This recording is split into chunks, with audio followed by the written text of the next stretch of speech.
तो ये कहानी शुरू होती है एक शैमन को दिखाते हुए। वो काला जादू इन्हीं ब्लैक मैजिक कर रहा था। उसके इर्द गिर्द इंसानी जिस्म और गाय के पार्ट्स पड़े हुए थे जिनको मिलाकर वो जादू कर रहा था। इसी टाइम उसके पास इरमा आती है अपनी बहन को लेकर। असल में वो अपने कजन को पसंद किया करती थी और उससे शादी करना चाहती थी, लेकिन कजन की फैमिली के ना मानने की वजह से उसकी शादी कहीं और करने का फैसला कर दिया जाता है। पर इरमा ऐसा नहीं चाहती। वो हर हाल में अपने प्यार को पाना चाहती है, चाहे वो काला जादू ही क्यों न करे। यहाँ उसकी बहन वुलन उसे मना करती है और कहती है इरमा चलो यहाँ से, मुझे यहाँ कुछ ठीक नहीं लग रहा। लेकिन इरमा किसी की सुनने वाली नहीं थी। इरमा शेमन से कहती है कि मुझे इस लड़के से हर हाल में शादी करनी है। शेमन लड़के की तस्वीर देखता है। इरमा बताती है ये मेरा कजन है और ये सुनकर शेमन जादू करने से इनकार कर देता है और कहता है इसमें तुम्हारी जान को भी खतरा हो सकता है। शेमन का ये कहना ही था कि अचानक इरमा के पास बैठी हुई उसकी बहन के अंदर एक जिन आ गया, जिन्हें उसे किसी और एंटिटी ने पोसेस कर लिया। उसका चेहरा खौफनाक हो चुका था और वो यहाँ इरमा को धमकी देता है कि अगर तुमने ऐसा किया तो तुम्हारी जान चली जाएगी। ये सुनकर इरमा और उसकी बहन दोनों वहाँ से वापस आ जाते हैं और इस सीन कट होकर हमें 12 साल बाद का वक्त दिखाया जाता है। इस टाइम हम इरमा को उसकी बहन वुलन और उसकी मोम के साथ गालन के घर जाते हुए देखते हैं, उसी लड़के के घर जिससे वो शादी करना चाहती थी। हमें पता चलता है कि गालन की आज से 12 साल पहले ही एक निसा नामी लड़की से शादी हो गई थी और अब उसकी 12 साल की बेटी सूफिया भी थी जो देख नहीं सकती थी,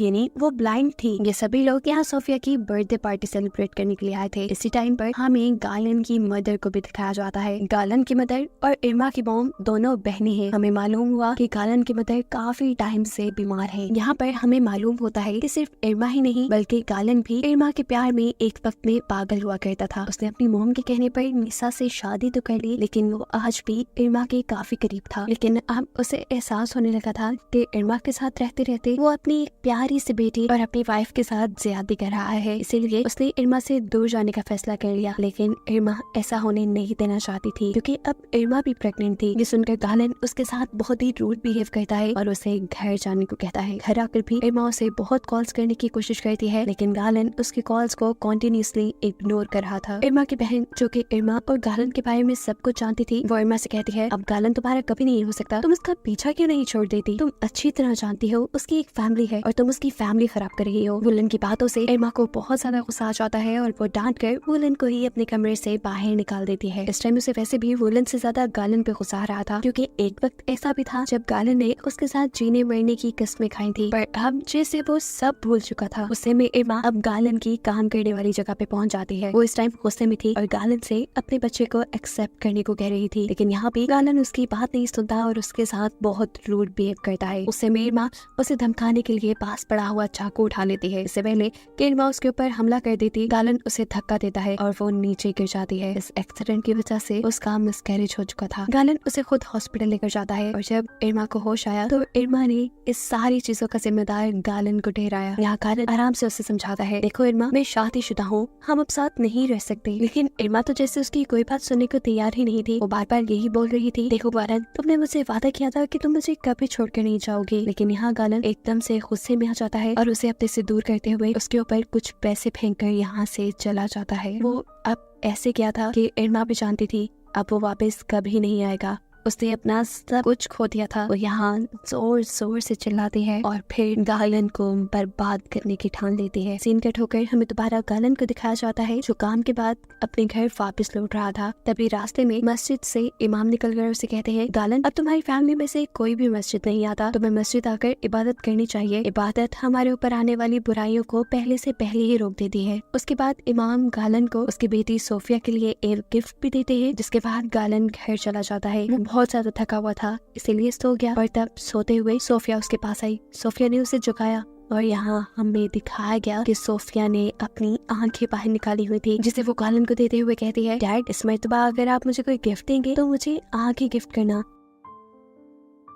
उसका ये खतरनाक सा चेहरा देखकर एकदम से गालन की आंख खुल गई और हमें मालूम हुआ कि ये सिर्फ गालन का एक डरावना ख्वाब था। वो डर कर उठकर अपनी बेटी सोफिया के पास चला जाता है और यहाँ सोफिया को देखते देखते उसे अपना पास्ट याद आता है। जब सोफिया पैदा होने वाली थी तब वो अपनी वाइफ निसा का बिल्कुल ख्याल नहीं रखता था, उसे डॉक्टर के पास नहीं लेके जाता था और प्रॉपर चेकअप ना होने की वजह से ही आज सोफिया की आंखें नहीं थी। अगले दिन इरमा हॉस्पिटल से डिस्चार्ज होने के बाद दोबारा गालन को कांटेक्ट करने की कोशिश करती है। पहले तो गालन उसे इग्नोर करता है और फिर फोन उठाकर उसे बहुत ज्यादा कड़वी कसैली सुना देता है। गालन के बिहेवियर से इरमा को बहुत ज्यादा गुस्सा आ जाता है और अब वो गालन को बर्बाद करने के बजाय गालन को पाने का फैसला कर लेती है। और अब उसने गालन को पाने के लिए बहुत ही बुरा फैसला किया था। वो दोबारा गई थी शेमन के पास, यानी अब वो गालन के ऊपर काला जादू करवाने वाली थी। शेमन से मिलकर इरमा उसे कहती है, मुझे अब शेमन किसी भी हाल में चाहिए और इस तरह कि उसकी जिंदगी में मेरे अलावा कोई औरत ना हो। हालांकि इससे पहले इरमा को नीसा से या सोफिया से, गालन की बेटी से कोई प्रॉब्लम नहीं थी। यहाँ तक कि वो तो सोफिया यानी गालन की बेटी से बहुत प्यार करती थी, लेकिन अब गालन के ही बिहेवियर ने उसे यहाँ तक पहुँचा दिया था। वो शेमन से कहती है, इस काम के लिए चाहे आप मेरे से कोई भी कीमत ले लें, लेकिन अब मुझे गालन सिंगल चाहिए। शेमन अभी भी उसे कहता है, देखो लड़की, तुम बात नहीं मान रही, ये काम बहुत ज्यादा खतरनाक है। लेकिन इरमा को परवाह नहीं थी। इरमा यहाँ पर अपनी और अपनी बहन की सारी गोल्ड की ज्वेलरी उसने दे देती है, जिसे देखते हुए शेमन की मॉम भी शेमन को ये काम करने को कह देती है। अपने मॉम के कहने पर कि शेमन इरमा की मदद करने को राजी हो जाता है और फिर इरमा को बताता है कि इस दुनिया में बहुत किस्म के जिन होते हैं और उसमें से एक किस्म है अनजार जिन्स की, जो कि काफिर है, मुसलमानों से बहुत ज्यादा नफरत करते हैं और इन्हीं जिन्स का इस्तेमाल करते हुए वो उनके ऊपर काला जादू करेंगे। काला जादू के लिए उसे अब कुछ चीजें चाहिए थी। ये काला जादू होने वाला था नीसा पर, यानी गालन की वाइफ पर, ताकि वो और उसके सारे रिश्ते मर जाए। शेमन उसे नीसा की एक फोटो, बाल और खून लाने का काम देता है, जिसके जरिए नीसा के ऊपर पोजेशन होगा, यानी नीसा के ऊपर काला जादू का असर होगा। साथ ही शेमन को काले जादू के लिए एक ताजा मरे हुए इंसान के पाँव की हड्डी भी चाहिए होगी, जिसके ऊपर वो गाय की आंतों को लपेट कर अपना जादू करेगा। शेमन के कहने पर इरमा गालन के घर जाती है, उसकी वाइफ से मिलती है और बहाने से उसके वॉशरूम में जाकर उसके कंघे से बाल और उसके वॉशरूम से सैनिटरी पैड चुरा लेती है। अपना काम होने के बाद वो यहाँ से निकलने ही वाली थी कि उसे दोबारा यहाँ पर गालन देख गया। गालन उसे देखते ही कहता है, तुम यहाँ क्या कर रही हो? कितनी मर्तबा मना किया है मैंने तुम्हें, मेरी फैमिली से दूर रहो। उसकी बातें सुनकर इरमा को अपने लिए और भी ज्यादा बुरा लगता है और वो अब एक मजबूत इरादे के साथ ये सारी चीजें जाकर शेमन को दे आती है। शेमन भी एक इंसान की टांग ले आए थे और रात में ये रिचुअल, ये जादू शुरू कर दिया जाता है। शेमन इरमा से कहते हैं, अच्छा हुआ कि तुम खून ले आई, खून से तो ज्यादा अच्छा असर होगा। वो यहाँ एक ब्लेड से सैनिटरी पैड को काटते हुए खून को पाँव की हड्डी के ऊपर गिराते हैं। उसके बाद कुछ जादू मंत्र पढ़ते हैं और अचानक से उनका ये घर हिलने लग जाता है। फाइनली यहाँ वो जिन आ चुके थे, जिनकी हेल्प से इन्हें नीसा के ऊपर पोजेशन करवाना था। वो इन जिनों से, जिनों की ही लैंग्वेज में बात कर और नीसा को बर्बाद करने को कहता है। जिन उसकी बात सुनकर यहाँ से चले जाते हैं और शेमन इरमा को बताता है कि अगली 5 रातें नीसा के लिए इंतहाई मुश्किल रातें होंगी, जिसमें उसके सारे ब्लड रिलेशंस मारे जाएंगे। ऐसे इरमा की सारी ख्वाहिशात पूरी हो जाएंगी। पहली रात में हमें दिखाया जाता है कि नीसा जब नमाज पढ़ रही थी, एकदम से उसके सामने गाय के कटे हुए पार्ट्स आ गए, जिसे देखकर वो डर गई। जिसके बाद नीसा को ऐसे महसूस हुआ जैसे उसके ऊपर किसी ने बाल्टी भर के खून गिरा दिया हो। वो डर कर इतनी बुरी तरह चिल्लाई कि गालन यहाँ आ गया और जब गालन की नजर उसके ऊपर पड़ी तो नीसा के कपड़े बिल्कुल साफ थे, वहाँ कोई खून नहीं था। वो नीसा से कहता है, चलो तुम आराम कर लो, मेरा ख्याल है तुम थक गई हो। अगली रात हम देखते हैं कि जादू का असर नीसा के ऊपर दोबारा हो रहा था। ऐसे में वो अपने और अपनी बेटी के डॉल के बाल काट के खा जाती है, जिसकी वजह से उसे उल्टी शुरू हो जाती है। जब वो होश में आई तो तब वो बहुत ज्यादा परेशान हो चुकी थी कि वो क्या उठपटांग की हरकतें कर रही है। वो इन चीजों के बारे में गालन को बताना चाहती थी, लेकिन गालन उसकी बातों पे ध्यान नहीं देता। सीन कट होकर हमें इरमा को दिखाया जाता है, जिसकी बहन यानी वुलन उससे अपनी ज्वेलरी के बारे में पूछ रही है। उसे कहती है, मैं जानती हूँ तुम उस शेमन की ज्वेलरी देकर आई हो ना, तुम कुछ गलत कर रही हो ना। उसकी बातों से तंग आकर इरमा उसे ढांढ कर यहाँ से भगा देती है और रात में हमें देखने को मिलता है कि इरमा की बहन मर गई। इरमा परेशानी से उठ बैठी और अब इरमा की बहन की मरी हुई बॉडी उसे डरा भी रही थी, जिसके चलते इरमा ने जोर से चीख मारी और तभी उसकी बहन वुलन यहाँ आ गई। हमें मालूम हुआ कि ये सब जो इरमा ने देखा था वो सिर्फ उसका वहम था। इरमा की बहन तो अभी जिंदा थी। काला जादू तो इरमा ने नीसा पे करवाया था, लेकिन शायद इरमा खुद अपने ही करवाए जादू के असर में आती जा रही है। खैर, अगले सीन में हमें नीसा को दिखाया जाता है। नमाज पढ़ते पढ़ते एकदम से उसे उल्टी हो जाती है। अजीब बात ये थी कि उसकी वॉमिट में, उसकी उल्टी में कीड़े आ रहे थे, बहुत बड़े बड़े कीड़े, जिसे देखकर वो डर गई। उसके साथ पिछले इतने दिनों से जो कुछ भी गलत हो रहा था, वो इन सब के बारे में किसी से बात करना चाहती थी। इसीलिए वो इन कीड़ों को भी उठाकर एक जार में डाल देती है ताकि वो इन कीड़ों को किसी को दिखा सके। इसके बाद इरमा गालन की मोम के कमरे में जाती है। यहाँ वो आई तो उनका ख्याल रखने के लिए थी, लेकिन अचानक ही पता नहीं उसे क्या हो जाता है। ऐसे लग रहा था कि जैसे किसी चीज ने उसे पोजेस कर लिया, जिसके चलते वो गालन की मॉम को मारने ही वाली थी। लेकिन तभी अचानक उसे होश आ गया। उसे समझ नहीं आ रही थी उसे ये सब क्या कर दिया। वो यहाँ गालन की मॉम से माफी मांगती है और कहती है मैं आपको मारना नहीं चाहती थी, पता नहीं मुझे क्या हो रहा है, मुझे खुद समझ नहीं आ रहा। इससे पहले कि कुछ और गलत होता, निशा बगैर वक्त जाए किए किसी से मदद लेने का फैसला करती है और बाथरूम में जाकर जब उस जार को उठाती है जिसमें उसने अपनी उल्टी में निकले हुए कीड़े बंद किए थे, तो वो ये देखकर हैरान हो गई कि वहाँ अब वो कीड़े नहीं थे। दूसरी तरफ गालन की मॉम जो कि चल भी नहीं सकती थी, हमें दिखाया जाता है कि वो बिल्कुल सही चलते हुए किचन में आती है और गर्म खाने से भरा हुआ बर्तन उठाकर अपने ऊपर डाल देते हैं। निशा जो अभी भी बाथरूम से बाहर निकली थी, वो ये सब देखकर परेशान हो गई क्योंकि अब गालन की मॉम के पूरे जिस्म पे बड़े बड़े आंवले बन चुके थे। उनका जिस्म जल चुका था और कुछ ही देर में उनकी मौत हो गई। तीसरी रात में हमें दिखाया जाता है कि गालन की मॉम का फ्यूनरल था और सभी यहाँ पर आए हुए थे। फ्यूनरल पर निशा एकदम से ही अपने ऊपर से कंट्रोल खो देती है, उसे कोई एंटिटी पोसेस करती है और इसी पोजीशन में वो गालन की मॉम की डेड बॉडी को वहाँ से उठाकर दूर फेंक देती है। सभी लोग